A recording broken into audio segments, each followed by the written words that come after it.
We are two women in our 30s who don't want to have kids. Yes, we've been together for 11 years and married for 6, and we are planning on staying child-free by choice.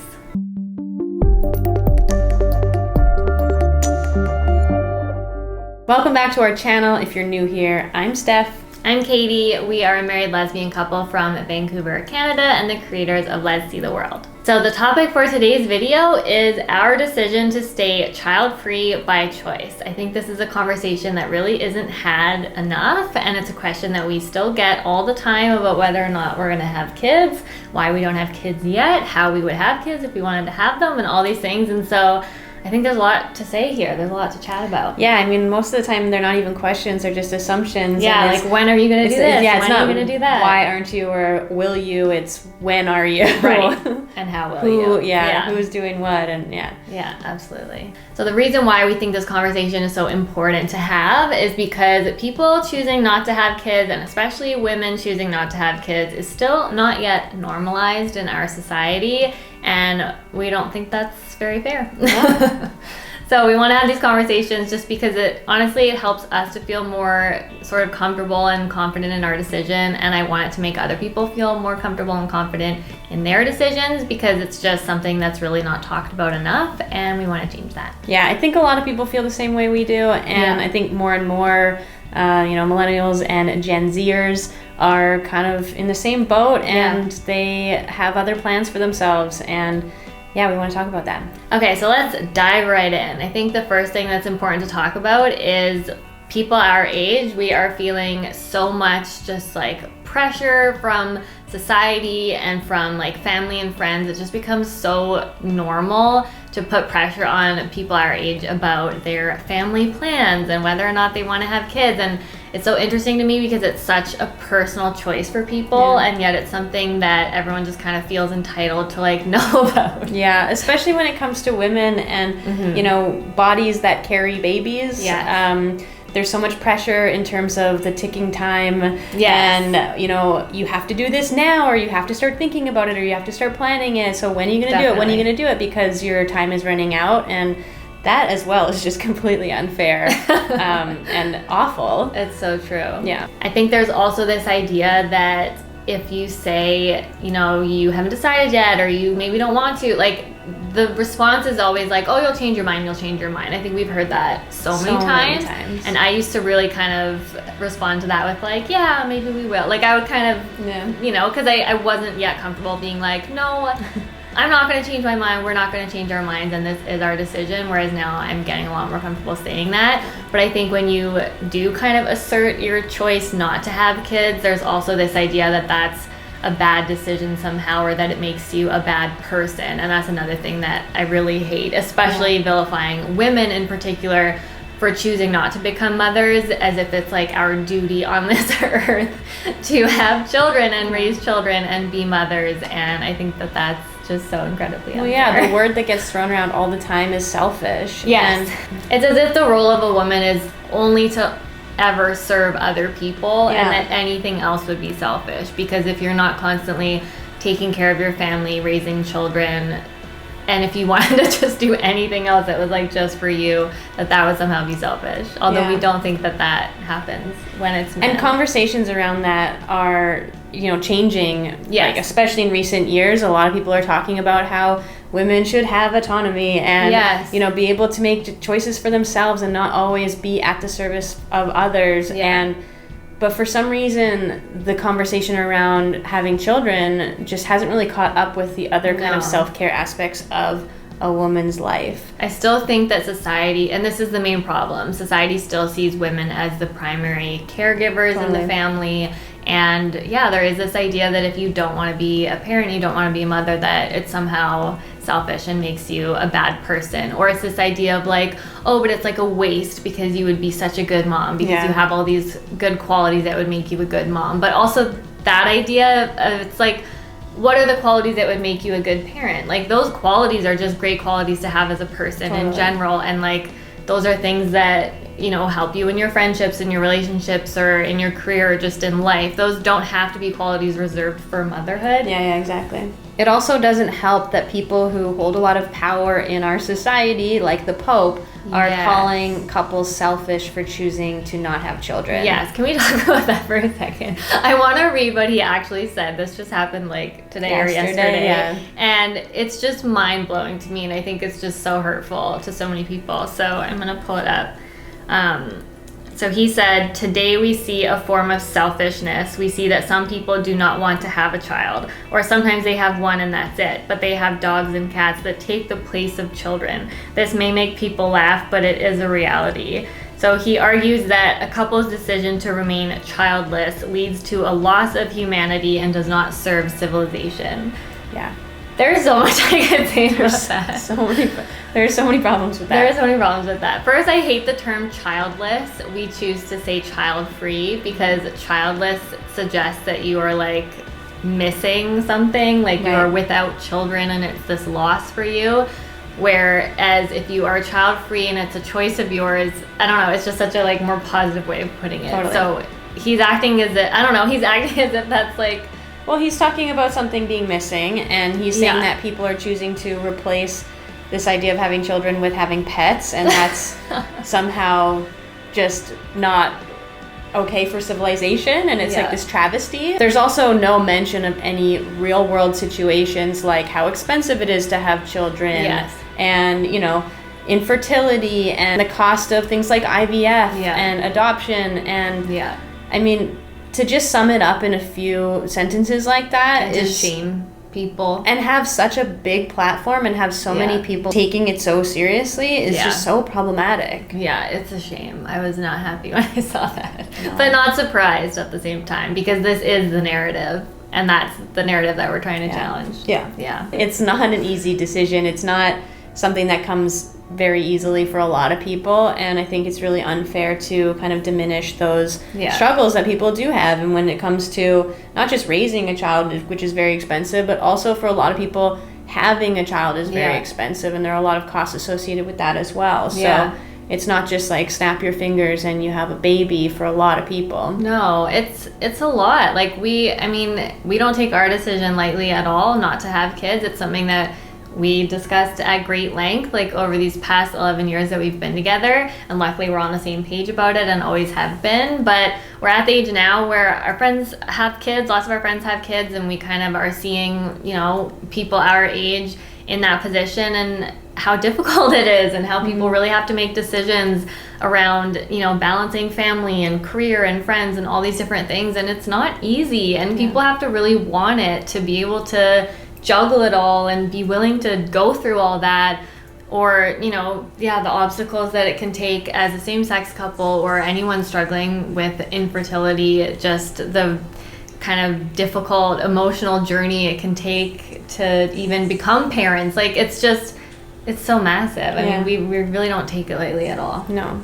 For us personally, being a same-sex couple living in Canada and having really supportive friends and family, the nice thing about that is that we get the same pressure as any other couple would get. Is that nice? I say it's nice because people aren't not suggesting that we should have kids because we're a same-sex couple. No, people, put the same pressure on us as any other couple. I personally don't love it, so I don't think it's nice in that way. But it's nice because people aren't discriminating against us for being a same-sex couple. It's true. But I also find that when people are putting the same pressure on us and other queer couples, it's like suggesting that it's just as easy if we did want to have kids, and then that doesn't make me feel seen as like a queer couple, because it's not just as easy. If we did choose to become parents, we wouldn't be able to just make a baby, obviously, and so there are so many different options and routes we could go down, and luckily we live somewhere and we're privileged to have access to those things. Many people don't.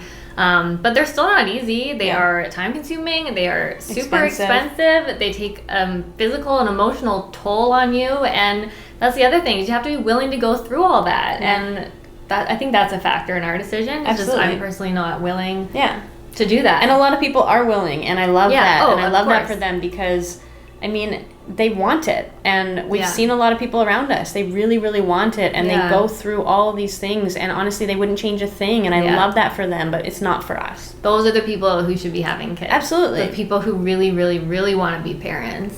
And that's just not us. And that's okay. Yeah. So I think let's talk a little bit about our decision, kind of what got us here and all the factors that went in, because as I said, it's a layered, complicated decision that we didn't make like in a day. Yeah. Yeah. So there are a lot of layers to it, of course. Of course. I think neither one of us in particular feels called to be a mother or Yeah. to carry a child. Yeah. You know, physically, I think a lot of women have that kind of, they want to be pregnant, they want to Yeah. carry a baby, they want to Experience labor, birth, and yeah. I've personally never wanted to. Yeah. I think And there are that's also a lot valid. of people who want to be parents who don't want to go through that, and that's also fine. But Yeah. I think for both of us to really not feel called to that is one of the things that we've discussed at length. So. And I think those are the things where you really just know deep down whether or not that's something you want to do. And it is just like shutting out all of that societal pressure, all of that noise, and just really listening to your intuition and being like, do I want that? Yeah. I think like you never grew up wanting those things. I grew up thinking that I would one day, thinking that I would have kids, that I would be a mom, that would be the path my life would take, probably just because that's what you were supposed to do. That's what you're supposed to do. Like, Yeah. I thought I would have a husband as well, and obviously that's not the case. Spoiler. But, you know, and then I grow up, and then I become an adult, and then I start to ask myself, do I really want those things, or did I just make myself think I wanted those things? And if I ask myself now, and I really, like, dig deep down, like, I know in my heart what I want and what I don't, and I think we all do, and it is just, like, trying not to feel pressured to do the things that you think you're supposed to do that you don't actually want to do. Or feel guilty for not wanting doing them. Yeah, absolutely. It also, for us, doesn't feel like anything's missing from our life. No. We love our little family, Yeah. and we don't feel like we need anything to make it complete. No, I feel very full and happy with what we have in life. Our family definitely feels complete, and yeah, there's really nothing missing. And I know it's hard for people who really want kids, or for people who are parents. It's hard to imagine not having them and your life feeling full and complete. But that's because everyone's ideal life looks differently, right? If you are a parent and you've always wanted to be a parent and you love being a parent, of course that's your ideal life. So that's what makes you feel all filled up. But Yeah. that's just not the same for everybody. Everyone's ideal life looks entirely different, and that's what's so cool. We also really love the lifestyle we have, and Yeah. we really wouldn't want anything to change. We also feel like for our particular lifestyle, there really wouldn't be a good enough balance Yeah. if we did have a child. Yeah. So that was a major factor in our decision as well. So I think a lot of people wonder, like, what does a child-free life look like exactly for now and also for the future? It's quiet. I mean, I think people just assume that it's like you get to sleep in, you can do whatever you want, spend your money on whatever you want, travel, you have all this free, and I mean, like, it's not like that. It's not like that. Obviously, we still have, like, responsibility, Yeah. and we work, we have a business, we love all these things, but, like, of course we have more time. Yeah. Of course we have more time, of course we have more disposable income, all those things. Flexibility. More flexibility, more freedom, all of that. Yeah. I mean, that's one of the things that we love, is that we have more time to spend on ourselves. We have more time to spend on our marriage and our relationship. We have more time to spend on our friends, more time to spend on our friends' kids. Like, we get to be just like aunties to everyone else's kids, and that to me is so valuable. If we had our own kids, we wouldn't be able to do that. We wouldn't be able to give as much of ourselves, as much of our time. Like, it's just not possible. Yeah, I am personally the kind of go-to person in my family to fix anything and everything. You are. It's true. And, like, I value those relationships that we have with friends and family that are different because we are not parents. Like, those relationships look a certain way, and I value them so much, and I wouldn't want them to change. Yeah. So true. No one would have Tech Steph anymore. Tech Steph would be retired. we also have some really major business goals, and we want to build our business in a way that will really continue to serve our community. We want to be there for queer women. We want to continue building these resources and be available, and that takes time and energy, and we really want to make sure that we have that to give. Absolutely. It's something that we're so passionate about, and we love our business so much. We enjoy our work so much, and honestly, we just don't want anything to take away from that. Like, I just want to have the time and the resources for years and years to come to be able to do that, to be able to continue doing what we're doing. So we do just want to make it extra clear that our stance on this is obviously that everyone knows what's best for them, and nobody else knows better than you, like, what you want in your life. And of course, this is what works best for us, and we're very happy with that choice. But by no means do we think that anyone else doesn't know what's best for them. And we love our friends and family and everyone who's chosen to raise children, and we love that for them, and we can see how happy it makes them, and we think it makes perfect sense for them, and it's just not what we want. And we just think that it would be great if everyone could respect everyone else's choices around whether or not they should become parents. Absolutely. I think it's really easy to just go off of societal pressures or pressure from family members or friends.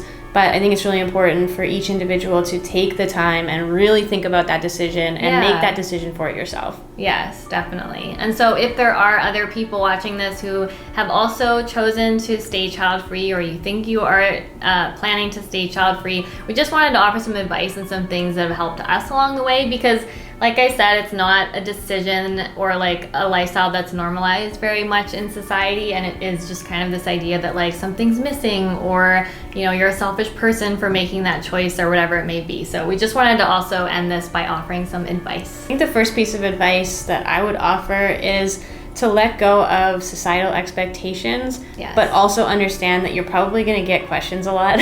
And the biggest thing with those questions, the best way to answer them is to just be clear in your answer, and set those boundaries if you need to, and tell people around you that you don't want to keep answering the same questions. Clarity and boundaries can really help you feel confident in your decision and the way that you're communicating it, and hopefully the people around you can respect that. Yeah, I definitely think it takes practice. It took me a really long time to just be more assertive in our choice, and not kind of appease people by being like, yeah, maybe one day we'll change our mind, when I know that that's not the case. But it just feels really empowering to kind of stand firm in your stance of, no, this is what I've decided for my life, and I'm happy with this decision, and if you can't respect that, then get lost. And I think the more you do it, the easier it gets, because I have a much easier time saying that now than I ever used to, and I think that just practice helps. Yeah. I think another thing that's really important is just learning how to celebrate the other things in your life, because society really celebrates parenthood so heavily that for us, we talk a lot about how it's hard, that there are things that we're doing in life that we are so excited about, or business wins that we have that we're so excited about, but to everybody else it's yeah, but when are you having a baby? Yeah. It's it'll That's never when we'll really throw the party. Yeah, it'll never be as exciting as if we were choosing to be moms. Yeah. I still struggle with that, and I think those are conversations that we're trying to have more too with the people around us, just that's never something that we're going to do. So we want you to feel as excited for us about the things that we're excited about. I think just like anything, having a community, finding a community of like-minded people and connecting with people online obviously is a really great way of doing that. Can be really, really helpful, because there are a lot of people who are in this boat, for sure, and you just have to find them, and for sure, that can be really helpful, and it can be really nice to have that community. Definitely, very validating. I feel like every time we talk about this online, which honestly we should do more, because every time we get so many people reaching out and commenting and messaging us being I feel the same way, and why doesn't nobody talk about this? And it's you do feel isolated and alone, and it's so important to have those conversations and kind of find your people. And yeah, there are definitely places online. There are lots of great pages that we follow on Instagram. That's where I saw the Pope comment the first time, because everyone was excuse me. But I'll leave some of them in the description box below, so you can kind of check it out if that's something that you're looking for. And also just in life too, I think it's important to surround yourself with, obviously all types of friends doing different things, but making sure that you do have some friends and some people in your circle who are also kind of on the same path that you are, so that you don't feel like you're just the odd one out and like you're so different and that your life is so different and no one understands it. Yeah, I think finding community in general as someone in the queer community is so important, whether you're choosing to have kids or remain child-free, because already you kind of can feel like the odd one out or the odd couple out. Yeah. And so finding that community online or in person can really help to, I don't know, just make you feel included and make you feel a little less othered. So if any of you have advice as well, we would love to hear it in the comments below, or just thoughts, feelings, anything like that. We just want this to be an open conversation. And again, we just want to say that we totally love and respect everyone else's choices around this. This is just our choice, and we really do just want to normalize a conversation around staying child-free, because it's a conversation that isn't had enough. So that was kind of our reason behind sitting down and making this video, and hopefully you enjoyed it. Be sure to give this video a thumbs up and leave a comment below, as Katie said, and make sure you're subscribed to our channel too, so you don't miss any of our future videos. Yes, more videos coming soon, every Friday and some Tuesdays as well this month. Bonus videos. Yeah. So thank you so much for watching, and we will see you next time. Bye.